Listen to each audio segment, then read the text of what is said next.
Hi everyone, I'm Anshul and I work on product partnerships for Chrome. My job is to evangelize the web to all of you and be an advocate for your feedback as Chrome continues to build exciting new things that you just heard about from Ben and Dion. Sure, I play that role. But if you look harder, I really am the unicorn that all tech companies are looking to serve. I'm a millennial, happy being friends with my phone, my laptop, my noise cancellation headphones, Fitbit, Kindle, you name it. So in this particular instance, I went on a vacation, unlike millennials, with my mom. I grew up in India, and I go back 3 times a year to visit my dog, Rafiki, and my family is usually there too. And he usually needs to be held that way 24 hours a day, and so someone needs to stay back, had to be my father. And so my mother and I drove up to the hills of Landor.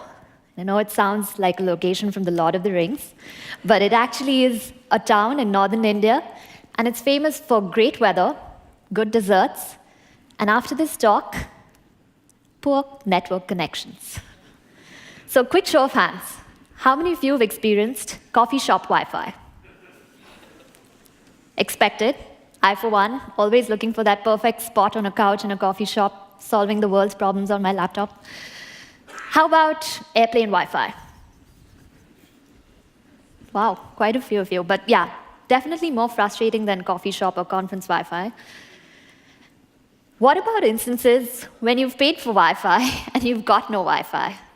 Seemed like the entire population of Landor was either on 2G or largely offline, or like me, pointing my phone at network towers, demanding the internet like it's my human right. Even in an offline situation, the web came to my rescue. I'd offlined a few articles on the best bakeries in Landor, how to find more food in Landor, and the web came to my rescue there. So this map from the Chrome User Experience Report shows you 4G densities across the world. And it looks like in the US, and some parts where it's like dark green is really good. But think about the last time you were on your commute in the BART or anywhere on the train. Reliable, fast 4G is still a privilege. And this isn't really a US or an emerging market story. The web needs to work for everyone, at any time, everywhere. These instant loading experiences for everyone make the web like that crucial friend who's actually there for you when you need them the most. But historically, despite its reach, the web has not met user expectations when it comes to mobile. A lot of you are changing that narrative, are shaping it real time. Adoption of new web technologies like Service Worker are playing a role in changing this. Investment in web performance literally pays off. These companies across the world have been investing in web performance and have actually seen business impact. LinkedIn Lite saw a 4 times increase in job applications by just building a progressive web app using caching strategies. Wayfair, like you just recently heard from Ben and Dion, have also seen 10% conversion increase. And ClickBus in Brazil is also seeing sales go up. So it literally pays off. So I looked for that exact point of intersection that lights up a millennial's brain and makes them really happy. And I realized that it pretty much comes down to music, coffee, and photos. Music on Spotify, coffee from Starbucks, and photos of the latest fashion trends or whatever, dogs if you're me, on Pinterest. I still remember my first few conversations with these companies, and the people that I actually spoke to are here today to tell you the valuable lessons they learned building on the web.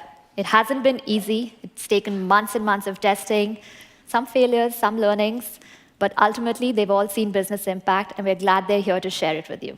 So without further ado, please join me in welcoming Rizzo from Spotify. Thanks, Anshul.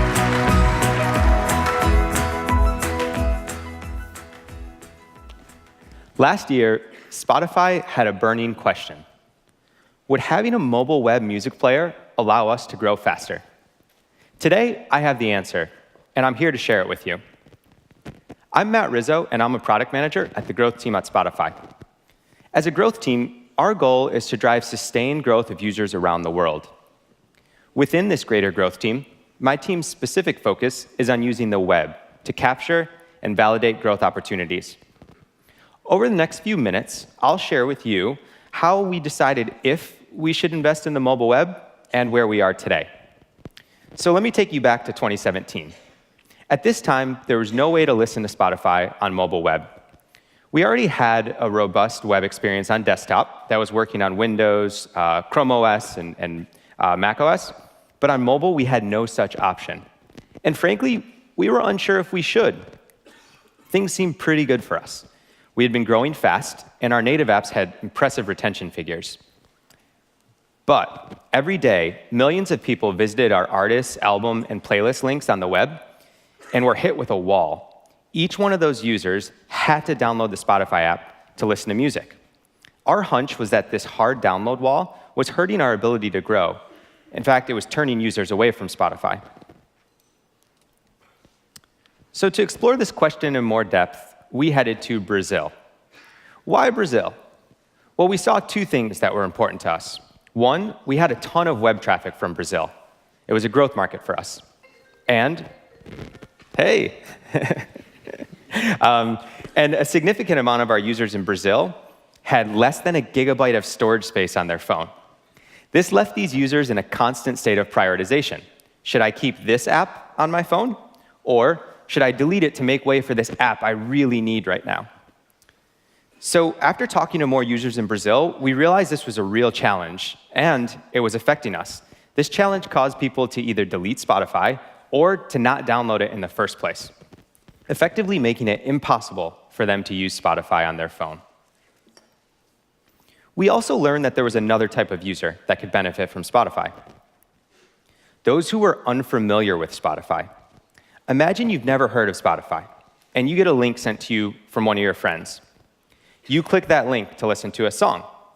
You end up on a page. This page prompts you to download an app. Downloading an app is a tall order for you if you've never even heard of Spotify. Why should I download this? I just want to hear this one song. So because of these insights, we had a strong perspective that we should have a mobile web experience. And there were two users that we thought we needed it for. The first is people with low storage space who can't download our app. And the second is people who don't know Spotify and are not familiar enough to actually decide to download Spotify. So we started experimenting. We started experimenting to test our belief that the mobile web would unlock growth. We started really small. Our first tests were fast and simple. What if we gave our existing traffic a limited player from which they could play just one song before downloading the app? Guess what happened when we launched this test? We saw first-day plays increase by 25%. This was huge. That was the number of users who play within 24 hours of visiting our site. After seeing this, we knew there was enormous demand for a mobile web player. So we took the next step. Now that we had strong data to back up our intuition, we went a step further. We wanted to test two universes against each other. One universe in which we had a mobile web player, and then one in which we didn't. We wanted to do this because we wanted to understand if there would be an incremental benefit to us going and investing in the web. So we built a full experience, and this full experience would allow for more immersive sessions on the web. And then we exposed it to 50% of our visitors. This experience included 3 key Chrome features. First, the Media Session API. And this allowed users to control playback from the notification tray. Second, PWA install, for quick access from the home screen. And finally, we had protected content support to ensure artists were guarded from piracy. Guess what we saw from this test? We saw a 54% increase in day one plays, and even a sustained 14% increase in active users all the way through to day 60, so real retention. We also learned about the power of the web as a reactivation driver. So 30% of the logins we were seeing were coming from users who had not been active in the past 28 days. Our mobile web player was bringing churned users back onto the platform. We had one concern, though, and our concern was that launching a mobile web experience would actually cannibalize our app downloads and hurt those impressive retention figures I referenced. But we've seen the opposite. When people have access to a robust web experience, they're actually more likely to download the Spotify app. So to summarize, we had a hunch that the app download barrier was turning users away from Spotify and hurting our growth potential. By building a web experience, we made Spotify accessible to more users and have seen sustained growth on both the web and in our native apps. If you are on the fence about investing in web, I would start by understanding what barriers are keeping you from reaching your customers. After you've done that, then start understanding how the web can remove those barriers. And finally, start with small tests to validate your hypothesis that the web can unlock growth. Just like Spotify, you might find that the web is a powerful way to reach your goals. Now, I'm going to turn it over to David to talk about how Starbucks meets their customers where they are, on the web. Good luck, man. Thank you. Good morning. My name is David Brunel, and my team builds the digital product used by Starbucks customers in the US and a number of international markets. And our job is to extend the Starbucks experience beyond the four walls of our stores to the devices that our customers have in their hands. In early 2017, we asked ourselves, how can we use the web to give our customers the best experience possible? That question led us to launch a PWA later that year. And I'm excited to share some more of that story with you, the why, the how, and some of what we've learned so far. Before we started, we knew a few things. First, millions of customers were using our native apps every day to order ahead and pay in our stores. Second, the Starbucks native apps had a higher number of daily active users than our website. But third, the Starbucks website had significantly more monthly active users than our native apps. In fact, our website was reaching 6 million more people every month than our iOS app. The opportunity for us was huge. If we could provide a better experience to these 6 million users, we believed they'd have a more meaningful interaction with Starbucks and that would be great for our business. It was important for us to build a web app that was as full-featured and pleasant to use as our native apps. That meant that it had to be reliable, fast, and engaging. Our customers tend to use higher-end devices, but they experience a wide variety of network conditions. We have stores all over: suburban shopping centers, basements in office buildings, and airports, for some examples. Customers at these stores might experience 3G, unpredictable Wi-Fi like captive Wi-Fi portals, or have no connection at all. When a customer walks into any of these locations, they need to be able to open their app, scan their barcode to pay, and be on their way quickly. We address this by using some of the web platform's capabilities. JavaScript, HTML, CSS, and other static assets are cached locally. Don't pay too much attention to the code you see up on screen. It's there to illustrate just how little code is actually required to implement runtime caching and pre-caching thanks to Workbox. User-specific data is then encrypted and stored locally with IndexedDB. This means that when a customer opens up the PWA, she can expect it to work. Customers need our PWA to be fast. No one wants to be standing in front of the barista, waiting for their app to load while a line develops behind them, especially if you're a millennial like Anshul. Some strategies that helped us make the PWA fast. Webpack helps us keep our JavaScript bundles small. This means that devices only need to download and parse the code needed to power the experience they're trying to access. We use the Service Worker API and Workbox pre-cache to download additional JavaScript and CSS before the user needs it. Our CDN dynamically optimizes images, serving the right size and the right format at the right time. These and other techniques mean that our PWA's initial time to interactive is 2 times faster than the web experiences it replaced, and subsequent page loads are lightning fast. Starbucks customers trust us to keep their personal information and payment data safe and secure. The Credential Management API gives us the ability to provide customers the opportunity to sign in using saved credentials, eliminating a lot of the friction associated with signing in. Today, 28% of customers using Chrome across mobile and desktop use the Credential Management API to authenticate. Using Add to Home Screen, customers can quickly install the Starbucks PWA to their phone. Once on their home screen, it's indistinguishable from native apps. And paying for your order by scanning your barcode is only 2 taps away. And it's really a joy to use. Throughout the experience, we've added thoughtful animations and meaningful user feedback. The experience is compliant with web content accessibility guidelines. We use a pattern library to ensure consistency throughout the PWA and other web experiences at Starbucks. The pattern library is a collection of React UI components, shared styles, and commonly used utilities. Developers consume the pattern library via NPM. We also expose it as a web app so developers can access documentation, and so that folks from our design and product teams can access components and interact with them to see exactly how they'll behave in a browser. The great thing about building a PWA is that it runs on a wide variety of devices that might not be supported by our native apps. Like this commenter from Hacker News, who was excited to discover that they had a Starbucks app that worked on their BlackBerry. We built our PWA to be mobile first, but because we built it to be responsive, it provides a great experience on desktop too. And we've discovered that customers love to order coffee from the desktop. In fact, 25% of our orders through the Starbucks PWA come from desktop browsers. In short, we've learned that customers love the Starbucks PWA, and it's been great for business.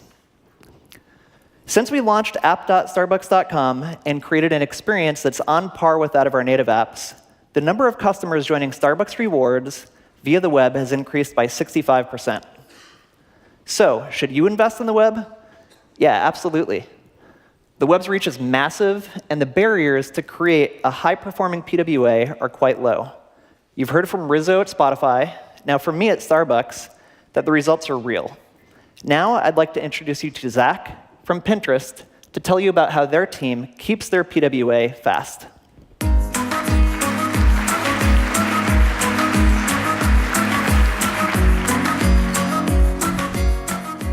Hi, my name is Zach Argyle, and I lead the web platform team at Pinterest. About a year ago, we teamed up with the growth team to rebuild Pinterest mobile web from scratch. But why? Well, for one, our users did not like the current offering.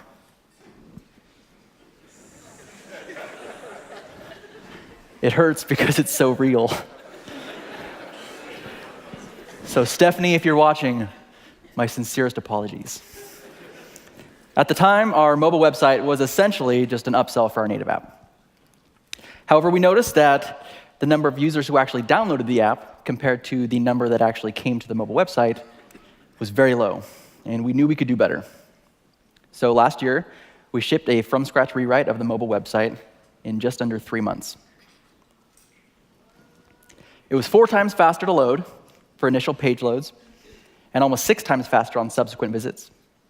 The initial JavaScript bundle size decreased from 650 kilobytes to less than 200, and our CSS payload decreased from 160 kilobytes to 6 inlined into the app shell. But what about now?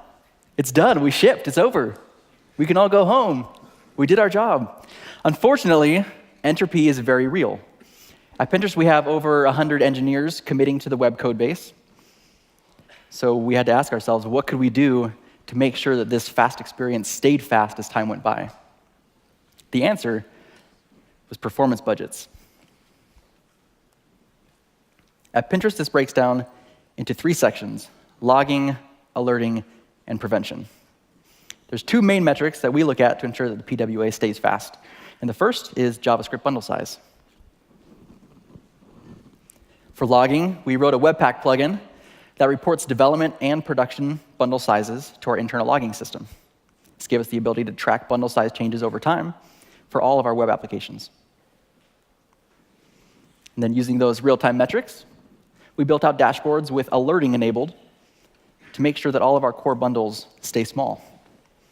We know painfully from experience that one of the main offenders of JavaScript bloat is importing something with a large dependency tree.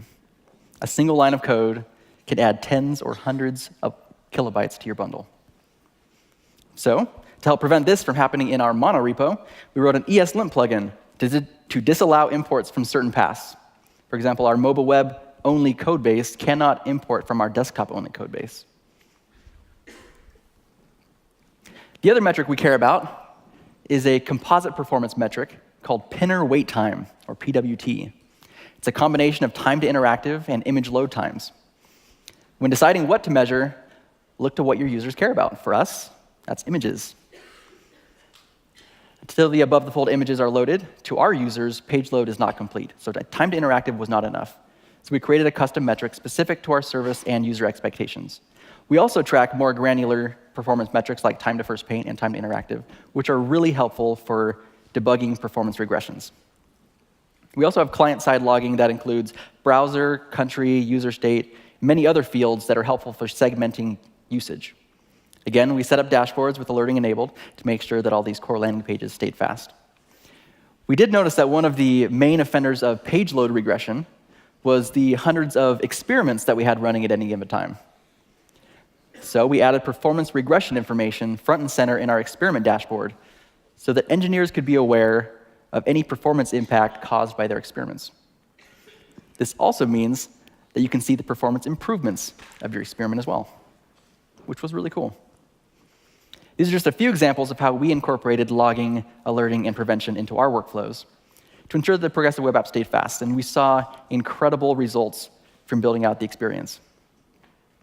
Year over year on the mobile web, we saw a 103% increase in weekly users, nearly 300% increase in session length, and our mobile website has since been our #1 platform for new user signups, surpassing Android, iOS, and desktop web. You've seen it from David and Rizzo. The future is truly in the browser, and performance is the foundation of it all. With these budgeting strategies in place, we've continued to see incredible growth, especially in emerging markets where bandwidth is limited and low-end devices are common. In some countries, a year after shipping our new experience, weekly users had increased by over 300%, and the number of pins seen had increased by over 600%. For Pinterest, the number of pins seen is directly correlated with our overall revenue. Investing in improving and maintaining performance has directly impacted the company's bottom line. So, if you, like Pinterest, care about an exceptional user experience, regardless of device, network, or conditions, build a progressive web app with performance as a priority. If you'd like to read more about our one-year PWA retrospective, use the short link on the slide to visit Pinterest engineering blog. And with that, I'm happy to bring Anshul back on stage to share a quick recap for you all.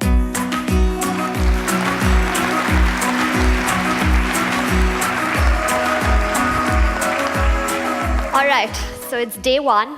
It's just the first hour of Chrome Dev Summit. Can you please join me in giving a thunderous round of applause to David, Zach, and Rizzo for summing up months and months of hard work into just 5 minutes. All right, so if you remember what I said at the beginning, you also know I have a very short attention span. So I was backstage making notes. I have 3 things to share with you. This is the part of the talk where you remember to keep your phones out, to take photographs and screenshots if you're watching us on video. Very quickly, 3 business wins from Pinterest, Starbucks, and Spotify. So if, like Spotify, you want to get more users, remove friction. It seems pretty obvious, but the results are real. Run multiple tests, be convinced, just like they were. Rizzo told me it took 8 or 9 tests for them to do this. And the results, an increase in activation, 54%, and retention, 14% increase in day 60 active users. If, like Starbucks, you want to meet your users where they are, airports, hostel rooms, tanking up on caffeine, wherever they might be sure to be using Workbox caching strategies. And my favorite thing about their progressive web app is the thoughtful animations that pop up to make sure that my 100 different customizations of my coffee are actually accurate. It's fantastic. 65% increase in number of customers joining the Starbucks Rewards program. Direct business impact. And finally, if you want to set a standard for web performance, be like Pinterest. Focus on performance, focus on setting a performance budget. 600% increase in number of pins seen. When Zach told me this number, I was like, are you sure? 600%? but it's real. This has positively impacted Pinterest's overall revenue. So now you're wondering, this is all great. How am I going to get there? We've given you the tools. We're here to support you. And this talk is going to be up on YouTube right after I say thank you. So please go and build top-notch web experiences. Do it for the millennials. Thank you.